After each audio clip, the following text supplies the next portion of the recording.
Okay, I'm going to show you how we can transpose our formulas a few different ways. So let's start a formula that we do know. V equals I times R. Now, when I look at it mathematically, really what I have below here is a 1, but we don't write it down. The reason we don't write it down is because if I have a value, for instance 10 divided by 1, it ends up being 10, so it makes no change to my answer. So just keep that in mind for this method that I'm going to show you. So let's look at my method. So not mine, it's something that I discovered. So V equals I R. First thing you want to do is make quadrants. There's a quadrant there, here's another one, and another one. So now I got these quadrants here. So what I can do now is I can move them around, but there's only one rule here. The rule is that if I have something like up here and I want to move it to the other side, the rule is that it has to go diagonally. So it can only go from the top to the bottom, or if it's at the bottom, it can only go to the top. So it can do either way. So if I do this, you can see that's what I mean. So if it's at the bottom, it can only go up. So if it's here, it can go to there. So let's look at this. I'm going to do, let's say R. We want to find R because we got the voltage, we do have the current. So we know that I is at the top, so the only way it can go is it can go down, so it goes there. So therefore R is V divided by I. So now I can put these in. So if I write it down without the quadrants, you'll see that it looks like this. Now at school you've been told that on the left hand side you put the unknown and the known stuff goes to the right. So we're going to keep it like that. So literally we're just going to swap positions. Don't change anything. So R is V over I. Now to test this, I'm going to use my little triangle. So let's look at it. V, I, R.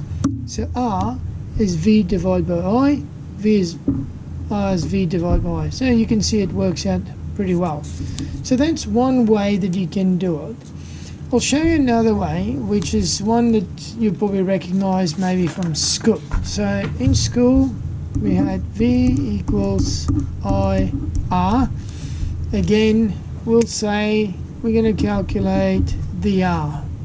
So we know that if we multiply and you move it across the equal, the opposite operation will be a division.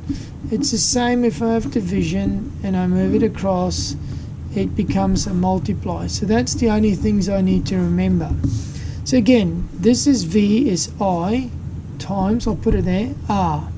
So we know that I needs to disappear. Now we can see that if I time it, if it moves across, it needs to be divided. Now what I need to remember is that V is already there. So it means that V needs to be divided by the I. So if I do that, I go V. I can write what I've got so I don't get confused, because sometimes people put them at the top and it's wrong. So voltage needs to be divided by I. So there we go.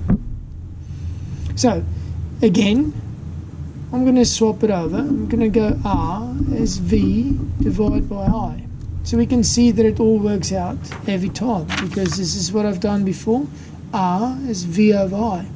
So that's one other way that you might have recognized using at school. Now at school they would have taught you another way, and it would have been looking something like this. V equals I R. Again, I want to get rid of, or not get rid of, I want to calculate R because I got the value for voltage and the current. Now, for me to get rid of the I need to divide it by the I. And because if I divide them, then it's gone. But what we need to know, the rule is that if I divide it here, I have to do the same thing on the other side. So I go I.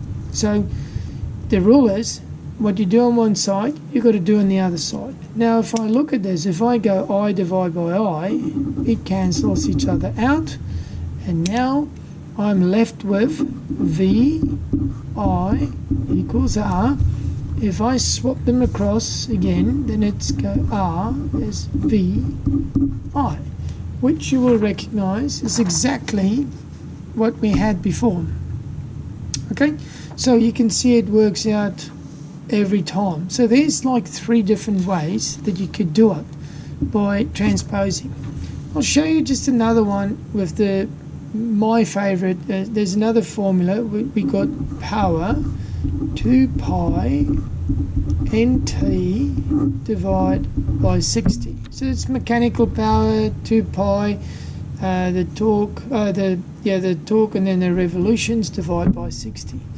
Let's say in this case I want to calculate my torque. So again, I love using the quadrant method. There's my quadrants, and I make them quite big. So we can see that it's 2 times pi times n. So they do exactly the same operation. We still remember that they have to move diagonally across. So one thing I can do is I can move all 3 of these at the same time so that I can have torque all by itself. So if I'm at the top, I've got to put it down at the bottom. So I go 2 pi n. So now this, and this is gone. I've still got the 60, which is the bottom, that needs to go up. So I go 60 times p. Now, if I want to make it nice and tidy now, I go 60 times p 2 pi n, and I got t by itself. And then we're just going to literally swap sides. T 60 times p 2 pi n. There we go. So you can see that's the way you can do it. You can do the other methods as well, where you know that if I time on one side, I've got to divide, so it will go down, because whatever's on the other side will have to be divided by that. If I have this which is divided, it's multiply, so it needs to go up because I'm multiplying it there. And again, the same thing, it needs to move down.